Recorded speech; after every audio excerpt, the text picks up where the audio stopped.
Muy buenas noches. En primer lugar, agradecer la invitación que me hiciera el doctor Miguel Ángel Vidal Choque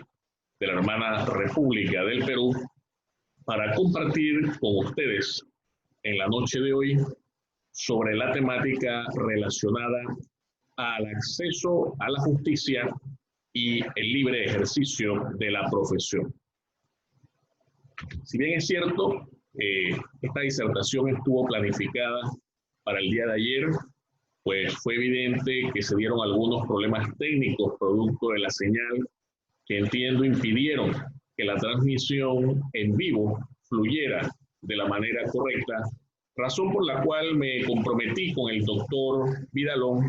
a efecto de grabar la respectiva ponencia y enviársela para que fuese compartida por los medios tecnológicos correspondientes. Y en ese sentido, es importante para nosotros como abogados a nivel latinoamericano abordar esta temática que está afectando no solamente a nuestros respectivos países, sino que realmente el mundo entero frente a la situación de la pandemia del COVID-19, pues se está viendo reflejada precisamente en la afectación de muchos derechos fundamentales y al mismo tiempo viéndose reflejada, en este caso, de acuerdo al tema puntual, con la administración de justicia y el ejercicio de la abogacía. Y fíjense, siendo un fenómeno mundial, no escapamos ninguno de nosotros a las situaciones de afectación de salud pública que ha creado esta pandemia. Y es por eso que los diferentes gobiernos han tenido que adoptar toda una serie de medidas excepcionales para enfrentar esta crisis de salud pública. Pero el hecho que se tengan que adoptar medidas excepcionales no significa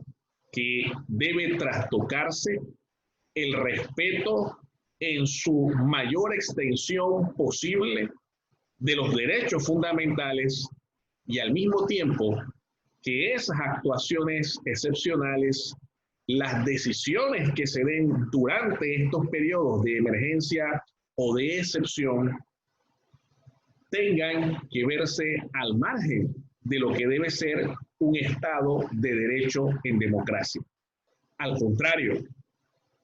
eleva los estándares de la necesidad que aún ante esta situación de crisis de salud pública se puedan seguir respetando derechos fundamentales, se pueda seguir respetando un orden constitucional dentro de un Estado de Derecho y que los ciudadanos sientan la certeza y la seguridad de que tienen la manera adecuada de buscar tutela judicial efectiva. Y la medida que en su mayoría se ha tenido que adoptar a raíz de esta crisis de salud pública, pues ha tenido que ser el cierre de oficinas comerciales, oficinas públicas, algunas de ellas funcionando en horarios reducidos, cierre de despachos judiciales, suspensión de términos a nivel judicial, y todo esto se ve entonces directamente relacionado con el funcionamiento de los poderes judiciales de los países latinoamericanos sobre la temática que estamos abordando y al mismo tiempo conlleva la generación de planificaciones que coadyuven a superar aún en estas circunstancias especiales esas posibilidades de acceso efectivo a la justicia. Al haberse visto afectada la administración de justicia, pues de la misma manera se va a ver reflejado también una afectación en el ejercicio de la profesión de abogado. En primer lugar, porque las medidas de confinamiento que se han dictaminado por los gobiernos conllevan también a una restricción de la movilización. Y sobre esa restricción de movilización se han identificado ciertas profesiones, ciertas funciones esenciales o necesarias para la continuación de lo que sería cadenas de abastecimiento, atención, lógicamente, de la salud pública, salubridad en cuanto a la necesidad de informar igualmente aquellas medidas que vaya adoptando el gobierno y que deban de ser de conocimiento de la población, aseo, etcétera. O sea, son diferentes funciones que se van identificando y que se excepcionan a fin de garantizar dentro de esto también, pues, la seguridad alimentaria del país. Y en ese momento es que surge la necesidad de analizar que la abogacía forma parte de esas profesiones que vienen a cumplir una función esencial y social en estos estados de excepción. Y esto se ve reflejado puntualmente en el hecho de que, siendo los estados de emergencia o de excepción adoptados una circunstancia que limita y restringe el ejercicio puntual de derechos fundamentales, se hace necesario que la reclamación sobre estos derechos o la afectación que puedan sufrir terceros o las controversias que puedan surgir, incluso respecto del Estado, en función de estos estados de emergencia, tengan la ayuda, el auxilio del abogado a efecto de poder conseguir una tutela efectiva a ese tipo de reclamaciones. Y esto nos lleva a alguna serie de interrogantes que debemos plantearnos sobre el tema. Y mi primer interrogante sería, ¿qué importancia viene a jugar esa administración de justicia como poder del Estado ante una situación de pandemia que crea una crisis de salud pública, y cómo esa administración de justicia viene a cumplir un rol esencial ante estas declaratorias de estados de excepción o estados de emergencia, según se le denomine en cada país? Frente a esta interrogante, yo creo que el primer planteamiento sería retomar la idea de que aún frente a un estado de excepción que está contemplado constitucionalmente en las cartas políticas de nuestros países, eso no incide en que haya un resquebrajamiento total de lo que debe ser el Estado de Derecho,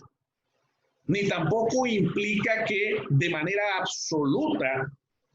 se va a restringir y limitar todos los derechos fundamentales contenidos constitucional y convencionalmente.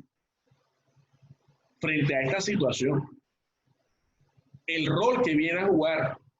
un órgano judicial, un poder judicial e inclusive otros poderes del Estado con función fiscalizadora y de control de las actuaciones del Ejecutivo, esos contrapesos políticos en un Estado democrático, está también la labor de los órganos legislativos. En la mayoría de nuestros ordenamientos constitucionales latinoamericanos, esas medidas de excepción tienen un control a nivel legislativo y al mismo tiempo pueden tener un control jurisdiccional a través de las vías de acción constitucional ante los poderes judiciales de nuestros países. Entonces, la Administración de Justicia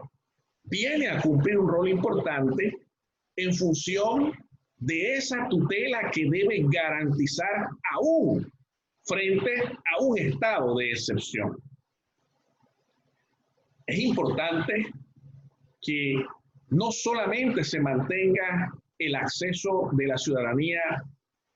a la utilización de acciones constitucionales de garantía para tutela de libertad,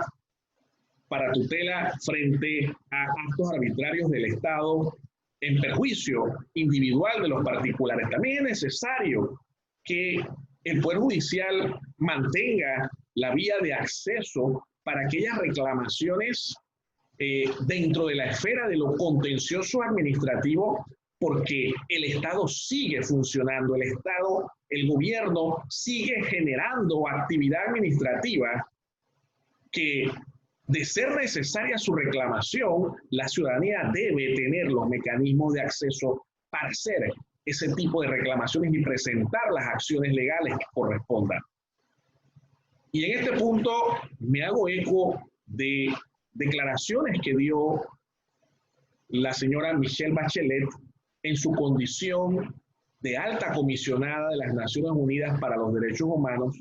declaraciones que salen a la luz pública el día 27 de abril, es decir, que son de reciente data,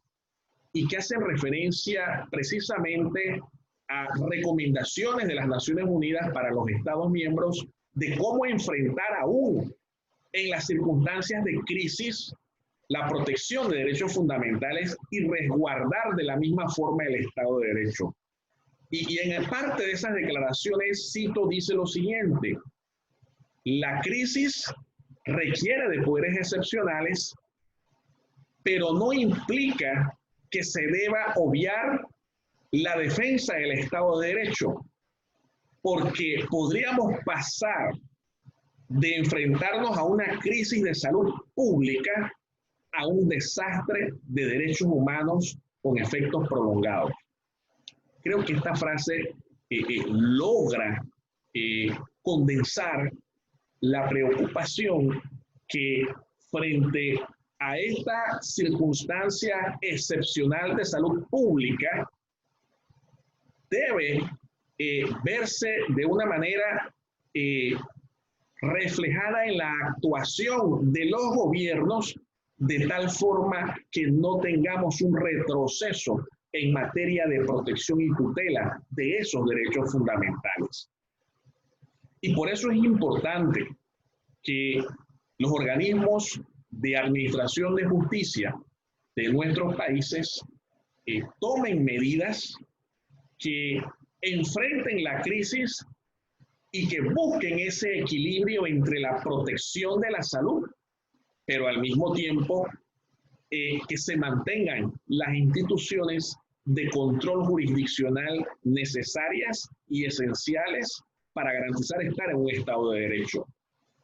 Y nosotros recomendamos que frente a esas decisiones que tiene que adoptar el Poder Judicial en nuestros respectivos países, pues lógicamente una de las primeras medidas es implementar circunstancias a través de las cuales los funcionarios puedan trabajar a través de teletrabajo, que no implica la suspensión de sus funciones y que pueden atender temas de la jurisdicción de sus despachos a distancia y con la utilización de medios tecnológicos. Esto lleva también a que el órgano judicial, los poderes judiciales, tienen el reto de poner en funcionamiento a corto, mediano y largo plazo programas de implementación del uso de nuevas tecnologías aplicadas a la administración de justicia. Hay países que tienen más adelanto en este sentido, hay otros que están a medio camino, hay otros que están mucho más retrasados, pero lo cierto es que se hace esencial y necesario para que este tipo de afectaciones al funcionamiento del Poder Judicial no nos sorprenda en una segunda ocasión. El uso del expediente digital, el uso de los medios a través de los cuales se pueden celebrar audiencias por videoconferencias de manera segura y de manera que se garanticen los derechos de los litigantes y la participación de los litigantes, creo que es parte de las medidas que se han ido implementando para atender en principio situaciones de urgencia, como en la jurisdicción penal con los detenidos en flagrancia, como en las circunstancias de la necesidad de realizar audiencias para atención de acciones constitucionales de habeas corpus. Sin embargo, es necesario también analizar la posible utilización de estos mecanismos unidos a la oralidad a otro tipo de jurisdicciones para que tampoco se vean afectadas en su funcionamiento y en su desempeño. Esto requiere una planificación, como decía hace un momento, a corto, mediano y largo plazo que permita que ese cierre de los despachos judiciales sea únicamente temporal y que a corto plazo se puedan tomar medidas que garanticen la apertura parcial de los mismos con las medidas de seguridad tanto para los funcionarios como para los abogados, como para los ciudadanos en general que tengan que acudir a esos despachos. Pero no podemos quedarnos de brazos cruzados y esperar a que pase todas las circunstancias de atención de la salud pública para entonces retomar la administración de justicia. Esto requiere de una atención inmediata por parte de los poderes judiciales de nuestros países. Eso garantiza esa necesidad de que se cumpla con el parámetro de que la administración de justicia debe siempre desarrollarse no solamente de manera expedita, sino también de manera ininterrumpida. No basta solamente con atender a nivel jurisdiccional temas de urgencia. Sí, eso es bueno, eso es loable, eso es aplaudible. Sin embargo, como decimos, a corto plazo, el resto de las jurisdicciones tienen que tener mecanismos a través de los cuales puedan funcionar de manera efectiva. Recientemente, sobre esta temática, la Comisión Interamericana de Derechos Humanos dictó la resolución número 1 del 2020, fechada el día 10 de abril del año que decurre, y hace algunos planteamientos interesantes que recojo una frase o una parte de esa resolución en este momento. Señala la comisión que ante esas medidas de excepción debe garantizarse la independencia de los poderes del Estado y las instancias de control que ejerce el Poder Judicial y el Legislativo frente a los actos del Ejecutivo. Hace un momento ya hacía mención de la necesidad de esta fiscalización y de este control. Y por eso mencionábamos no solamente el rol fiscalizador de esos poderes del Estado en cuanto al ejercicio de sus funciones, el legislativo como el centro de convivencia de las diferentes fuerzas políticas representativas de los ciudadanos, que debe ejercer un control sobre los actos del Ejecutivo, y al mismo tiempo la naturaleza del control jurisdiccional que el Poder Judicial también tiene que ejercer sobre esos diferentes actos que pueden devenir de la administración pública. Y por eso indicábamos hace un momento que no solamente se trata de permitir el acceso a aquellas acciones de tutela de derechos fundamentales mediante mecanismos de garantía, como el habeas corpus, el amparo, acción de tutela, sino que la vía contencioso-administrativa es fundamental que funcione de tal manera que en aquellos casos en que esa sea la vía idónea para recurrir o para demandar actos de la administración pública, pueda presentarse efectivamente estas acciones de manera oportuna y que tengamos respuesta oportuna al mismo tiempo del Poder Judicial en este sentido. Esto también nos lleva, estimados colegas, a analizar a nivel de interrogante frente a esta situación de crisis sanitaria, estas medidas que adopta la Administración de Justicia, ¿cuáles deberían ser esos derechos fundamentales que en principio van a entrar ellos a garantizar a través de un acceso ininterrumpido, pero que al mismo tiempo debe de velar porque la Administración de Justicia logre mantener el acceso en diferentes jurisdicciones? Y normalmente lo que ha ocurrido en nuestros países latinoamericanos es que en principio se mantiene la posibilidad de la presentación de estas acciones de naturaleza procesal constitucional para la tutela de derechos fundamentales como la libertad y otros derechos a través de la vía de la acción de amparo o la acción de tutela. También se mantiene la atención de procesos penales de naturaleza inmediata cuando existen capturas o aprehensiones en circunstancias de flagrancia. Y de ahí entonces viene una variación según cómo sean las medidas restrictivas de cada país. Hay países donde no han cerrado los despachos judiciales y lo que se han es tomado medidas de precaución, de prevención, evitando aglomeraciones, evitando la entrada de muchas personas a los despachos, como en el caso de Costa Rica, que me han informado algunos colegas, como ha ocurrido en otros países en los cuales la restricción ha llevado a que en diferentes jurisdicciones han implementado, uno, el seguimiento de los procesos por la vía electrónica a través de los expedientes electrónicos, como también en aquellos donde se requieren audiencias a través del uso de herramientas tecnológicas para la celebración de las audiencias, lo cual es loable, es positivo y es aplaudible. De hecho, también aquí en República de Panamá se ha mantenido ese tipo de utilización de la videoconferencia para realizar audiencias en materia penal, y nosotros estamos aupando que también exista la posibilidad que para otras jurisdicciones se pueda utilizar, y esperamos que en su momento el órgano judicial panameño tome en cuenta estas recomendaciones. Lo que sí debo decir, a propósito del ejemplo panameño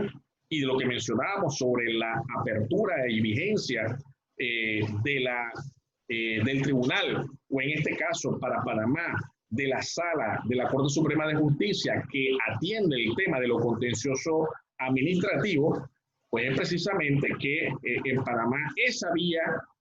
jurisdiccional no se mantiene atendiendo desde que se dictaminó la suspensión de términos y el cierre de despachos judiciales al público, situación que es preocupante y que se han hecho peticiones y solicitudes para que se hagan correctivos, porque bien señalábamos que el Estado, a través de la administración pública, no se ha detenido y que pueden existir reclamaciones como válidamente han existido en este momento, y que el cierre de esa sala, o en alguno de los otros países, si se diera el caso, tribunales que atienden el tema de lo contencioso administrativo, conlleva un grave perjuicio en cuanto al acceso a la justicia para los ciudadanos y, por tanto, de los abogados como auxiliares y vehículos a través de los cuales los particulares hacen sus reclamaciones en este sentido. Eso es algo que debe tomarse con mucha seriedad y que deben tomarse correctivos donde no se esté haciendo de esa manera. La ausencia de controles jurisdiccionales, como también lo pudiera ser de controles de parte del Poder Legislativo, puede devenir en un trastocamiento del Estado de Derecho como tal, y puede llevar a que se cometan abusos, a que se cometan extralimitación de funciones y que no existan los mecanismos oportunos e idóneos para atacar ese tipo de actuaciones. Otro de los temas que se han mantenido en primer momento cuando se han dictado estas medidas de confinamiento, pues también son aquellas acciones de urgencia en función de la protección y tutela del interés superior del menor. Y esta es una de las jurisdicciones que más a corto plazo que a mediano plazo, pues deberían mantener vehículos de acceso a justicia, porque son situaciones que precisamente están enfocadas a esa tutela de ese interés superior del menor, que es tan importante en nuestros diferentes países y en nuestros ordenamientos jurídicos. Y por eso es que, más allá de hablar de únicamente el Poder Judicial, es que el Estado como un todo, y por eso la armónica colaboración en que deben de funcionar estos estados respetando su independencia, es que también la Corte Interamericana, en la Resolución 1 del 2020, a la que hicimos referencia hace un momento, al respecto indica la necesidad de que como Estado se respeten, sí, los derechos humanos, pero que esos derechos humanos tienen que verse reflejados en el respeto del Estado de Derecho, y que en ese respeto al Estado de Derecho, aún siendo las circunstancias de salud pública las que provocan el estado de excepción, que restringen o limitan esos derechos fundamentales, esa restricción no puede ser en automático, o no puede ser ilimitada, o no puede ser decidida sin haber mesurado criterios importantes como lo es la legalidad de esas restricciones la necesidad de la restricción o limitación del derecho fundamental y sobre todo la proporcionalidad de la medida que se adopta. Y estos criterios los vemos reflejados cuando nosotros hacemos una revisión en los diferentes países de las medidas que se han adoptado. Hay lugares en donde las medidas de confinamiento han sido parciales.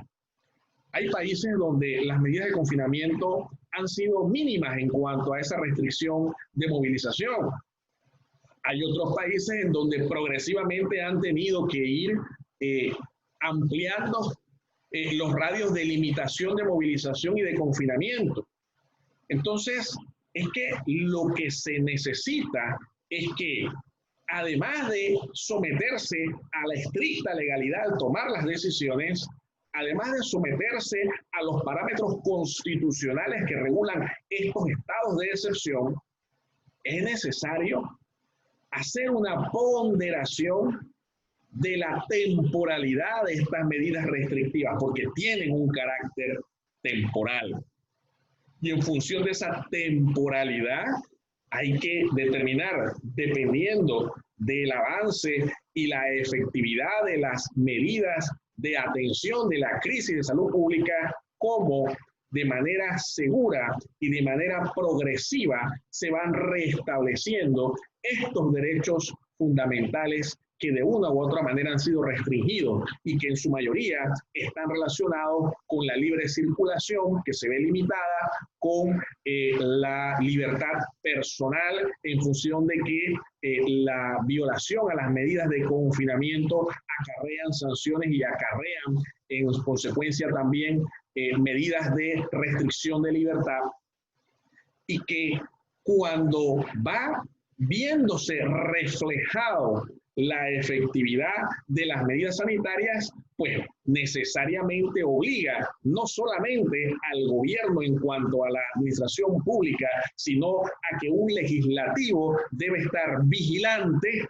de la modificación de esos estados de excepción o la terminación de esas medidas restrictivas, y los ciudadanos al mismo tiempo tienen todo el derecho de pedir la revisión de las mismas por vía jurisdiccional a través de las acciones constitucionales y legales que así efectivamente lo permitan. Y es frente a este escenario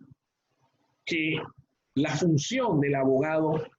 viene a cumplir un rol esencial y fundamental junto con la administración de justicia, pero no solamente con la misma, sino también por ser la abogacía una profesión que tiene una función social dentro del Estado de Derecho, siendo un garante del respeto de los derechos fundamentales, no solamente en circunstancias normales de funcionamiento del Estado, sino que cobra mayor valor esa función de fiscalización en circunstancias de excepción a raíz, en este caso puntual, de una crisis sanitaria que es la que motiva esas declaratorias de emergencia o esas declaratorias de estados de excepción. Y es que la abogacía no solamente implica un ejercicio privado, representativo de intereses particulares y privados. Hay intereses públicos de por medio. Y frente a esta tutela de intereses públicos propios de la sociedad, propios del Estado,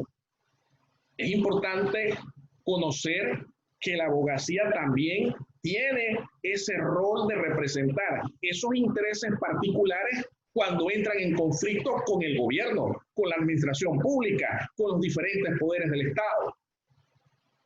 ¿Y cómo pudiéramos nosotros garantizar ese acceso a la justicia si existen medidas restrictivas respecto a la movilidad y al ejercicio de la función del abogado frente a la crisis sanitaria? El abogado está llamado a ser un garante del cumplimiento de la Constitución, del cumplimiento de la ley. El abogado está llamado a ser un auxiliar, sí, de la administración de justicia, pero al mismo tiempo a presentarse como una profesión que va a ser ese vehículo a través de la cual particulares y entes organizados de la sociedad civil pueden reclamar control sobre las medidas que está adoptando el Estado respecto de la legalidad y la constitucionalidad de las órdenes emitidas por parte del gobierno y al mismo tiempo en ese rol de la fiscalización que se tiene que hacer respecto del uso de los fondos de la cosa pública. Es común escuchar a través de los medios de comunicación en los diferentes países latinoamericanos que la crisis sanitaria ha desatado la posibilidad de compras con menos requisitos de los que normalmente contempla la legislación en materia de contratación pública y que ha conllevado a que se detecten situaciones en las que pueden haber posibles sobreprecios en esas compras. ¿Cómo puede entonces, frente a la reclamación en sede administrativa, en lo contencioso administrativo, la ciudadanía reclamar y demandar y accionar contra ese tipo de actuaciones de la administración pública, que será diferente de la penal que sí está funcionando para el efecto de la recepción de las respectivas denuncias? Es por eso, estimados colegas y amigos, que frente a ese rol que viene a cumplir la abogacía, se debe estudiar y se debe analizar si la función que cumple la abogacía debe estar sujeta a algún tipo de restricción distintas a tener presente la idoneidad profesional que lo habilita como tal, o si es necesario que se le solicite algún otro tipo de documentación adicional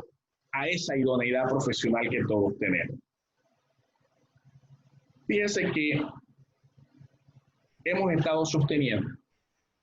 a nivel de la República de Panamá que el único documento que debe solicitarse al abogado que por necesidad deba movilizarse ejerciendo su función como tal para la representación de intereses particulares que hagan necesaria su presencia es precisamente el carnet o el documento de idoneidad profesional. A nivel de nuestro país se ha desatado una controversia en función de que hace una semana se dictó un decreto donde se definían qué actuaciones podían realizar los abogados y sometía además que para realizar esas actividades tenía que gestionar un salvoconducto a través de lo que se llama la Autoridad de Innovación Gubernamental en nuestro país. Eso provocó que muchos abogados, incluyendo al suscrito, presentáramos acciones constitucionales en contra de esa decisión de gobierno y casualmente en el día de ayer se nos comunicó que había sido admitida para trámite y con la admisión se suspendió los efectos de esa solicitud del documento adicional a la idoneidad profesional, es decir, el salvoconducto que se estaba requiriendo de manera adicional. Y estaremos a la espera de la decisión que a tales efectos tome la Corte Suprema de Justicia. Pero es fundamental entender que precisamente por esa función o rol que cumple el abogado, no solamente a nivel profesional individual como garante de los derechos fundamentales y del Estado de Derecho, sino también por esa representación de intereses particulares que inclusive a nivel penal se ven mayormente evidenciados con lo que sería el derecho a defensa.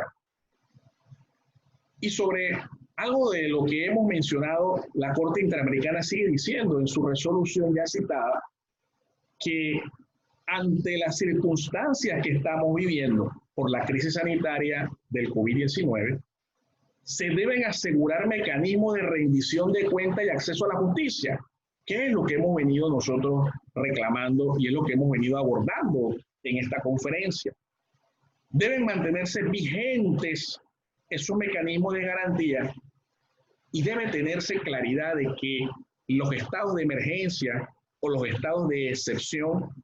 están efectivamente ajustados a la Constitución. Fíjense que a mí me ha llamado la atención que yo hice una revisión rápida de cuáles habían sido las decisiones que habían adoptado gobiernos en países latinoamericanos para afrontar la crisis sanitaria y cuál había sido el vehículo a través del cual habían decretado estados de emergencia o estados de excepción. Y la gran mayoría, esas declaratorias de estados de emergencia o excepción a raíz de la crisis sanitaria, tienen un fundamento constitucional, como efectivamente también Panamá lo tiene contemplado. Sin embargo, llama la atención que para los efectos de Panamá, la resolución que finalmente ordena el confinamiento domiciliario obligatorio, salvo las excepciones, no se dicta en base a esa prerrogativa constitucional del estado de excepción, sino que se dicta en función de fundamentos legales de un código sanitario que tiene fundamento estrictamente legal. Y llama la atención que el estado de emergencia que se declara no tiene base constitucional, sino que tiene un fundamento en la Ley de Contratación Pública panameña y que el propósito de esa declaratoria de emergencia es poder someter las compras para enfrentar la crisis sanitaria a un procedimiento mucho más rápido y mucho más eficaz para la atención oportuna de esta crisis. Entonces, fíjese que esto sería algo interesante de revisar, no solamente jurisdiccionalmente a nivel nacional, como en efecto ya hay unos abogados que a nivel de nuestro país han presentado acciones constitucionales en contra de esas resoluciones a través de las cuales se han dictaminado estado de emergencia por un lado y se han dictaminado por otro lado las medidas de restricción de libertad y de movilización, sino que a nivel internacional que hubiera una supervisión de cómo ha enfrentado cada país latinoamericano esta crisis sanitaria a nivel legal. Porque precisamente lo que buscamos resguardar es que las medidas adoptadas o las decisiones que se han tenido que adoptar para enfrentar la crisis no se salgan del margen de la legalidad ni trastoquen el Estado de Derecho. Por esa razón, se hace indispensable que en el acceso a la justicia, estas vías de reclamación se mantengan vigentes, se mantengan abiertas, y más allá de solamente mantenerse abiertas para recepción, ante la gravedad de las afectaciones que pudieran darse, creo que las respuestas tienen que ser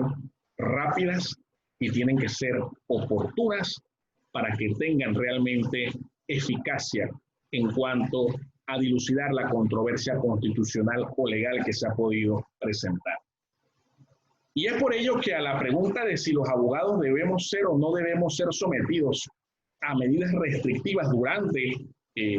la pandemia y las medidas de confinamiento y de restricción de movilización, yo siempre diré, como abogado litigante que soy, que considero que no tienen por qué ser sometidos a estas medidas restrictivas en la medida en que su movilización esté justificada precisamente para el ejercicio de la abogacía. Y solamente para eso. Eso es parte de la responsabilidad ética, profesional, del ejercicio de la abogacía frente a la crisis sanitaria. Fíjense que no estamos diciendo que los abogados simplemente tienen una libertad de circulación absoluta. No estamos diciendo eso. Estamos diciendo que en razón de la función y el rol que vienen a cumplir en la sociedad, en la representación de intereses particulares y en la necesidad de garantizar un Estado de Derecho y un respeto a los derechos y garantías fundamentales,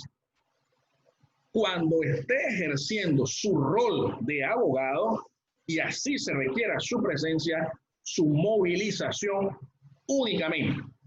esté condicionada a la presentación de su idoneidad profesional. Y en ese sentido, es importante destacar, además, que la Corte Interamericana de Derechos Humanos, la Comisión Interamericana de Derechos Humanos, ha planteado que frente a estas medidas de excepción, existen profesiones que debe garantizarse su funcionamiento, porque es parte de la transparencia y del control y fiscalización que debe existir respecto de las actuaciones del gobierno. Y menciona como ejemplo a los periodistas, que cumplen un rol fundamental en ser vehículos de transmisión de la información que es necesario frente a esta crisis sanitaria. ¿Ustedes se imaginan que el periodista tuviese que pedir un salvoconducto cada vez que va a cubrir una noticia? No tiene sentido, porque cumplen también una función social y esencial de informar a la ciudadanía. En el mismo sentido, es por eso que defendemos la posición de que la abogacía, que también cumple una función social y un rol fundamental en cuanto a la tutela judicial de los derechos de los particulares, en la medida en que esté ejerciendo su rol de abogado, de profesional del derecho, no se le puede pedir ningún tipo de salvoconducto. Tiene que garantizársele como parte de ser ese cuerpo de profesiones dentro de las cuales una de sus funciones principales está la defensa de los derechos humanos. Por tanto, algunos se plantearán la posibilidad de decir, pero pareciera que se están creando privilegios a la abogacía. Yo tengo que decir categóricamente que no, porque precisamente su excepción dentro de los horarios de restricción está supeditada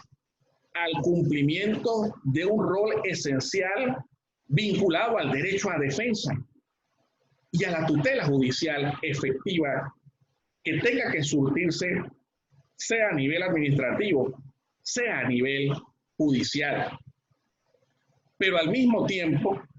es que no entra en conflicto esa protección a la salud versus el derecho a la vida, versus el libre ejercicio de la profesión, versus el acceso a una justicia de manera expedita e ininterrumpida. No hay conflicto. Lo que hay es que entender que se necesita un balance, que se necesita un equilibrio que permita que la crisis de salud no supere el respeto de un Estado estrictamente ceñido al derecho. Y para esa coexistencia y ese equilibrio, lo que se necesita es, uno, que el Estado cumpla su función en cuanto a las medidas que tenga que adoptar para afrontar la crisis de salud pública, pero que al mismo tiempo los poderes judiciales tomen las medidas necesarias que garanticen, no solamente a nivel presencial, sino a través del uso de las nuevas tecnologías, el acceso a los tribunales de justicia de manera oportuna. Y que de esa manera también se exige a la abogacía un ejercicio responsable y ético de la profesión, de tal manera que su movilización solamente ocurra cuando sea estrictamente necesaria para la defensa y representación de los intereses particulares afectados. Y que cuando esa movilización se tenga que dar, sea únicamente el documento de idoneidad el que ampare y legitime esa movilización. Creo que eso nos puede llevar, en definitiva, a lograr ese equilibrio en el cual es necesaria esa garantía de acceso a la justicia y al mismo tiempo esa garantía del respeto al libre ejercicio de la profesión de abogado. Finalmente, en el día de ayer también llegó una pregunta al maestro Vidalón Choque a propósito de los señalamientos que hice de los pronunciamientos de la Comisión Interamericana de Derechos Humanos y de las recomendaciones y planteamientos que hizo la Alta Comisionada para los Derechos Humanos de la Organización de Naciones Unidas. Y decía, palabras más, palabras menos, en esa pregunta que si consideraba que nuestros países latinoamericanos, se refería especialmente al Perú, pero voy a ampliar el radio de acción a nivel latinoamericano, estaban cumpliendo con dictar esas medidas de estados de emergencia o estados de excepción, ajustadas a esos parámetros internacionales en materia de tutela de derechos fundamentales, y hasta qué punto pudiera ser reclamable por esa vía en algún momento algún tipo de incumplimiento. Interesante pregunta. Yo le diría que en la revisión que he podido hacer en algunos países sobre los mecanismos a través de los cuales han arribado a las declaratorias de estos estados de excepción en cuanto a la formalidad, en apariencia sí han cumplido con esos parámetros. Destaco el caso de mi país, por el planteamiento que ya he hecho, que el estado de emergencia como tal se ha dictado con una base legal de una ley de contratación pública, por un lado, y por otro lado, a través de decretos basados en el Código Sanitario panameño, es que se han dictado las medidas de confinamiento obligatorio. Y ese es un tema que precisamente esperamos los pronunciamientos de la Corte Suprema de Justicia panameña al respecto, y eventualmente, si fuera necesario, llevarlo a instancias internacionales de revisión y tutela, porque precisamente parte de estos estándares van en función de que las decisiones adoptadas estén ceñidas al estricto derecho de cada país. Y con respecto al resto de los países, creo que sería interesante que diferentes profesionales se pronunciaran más allá de la mera formalidad, si en el transcurrir del tiempo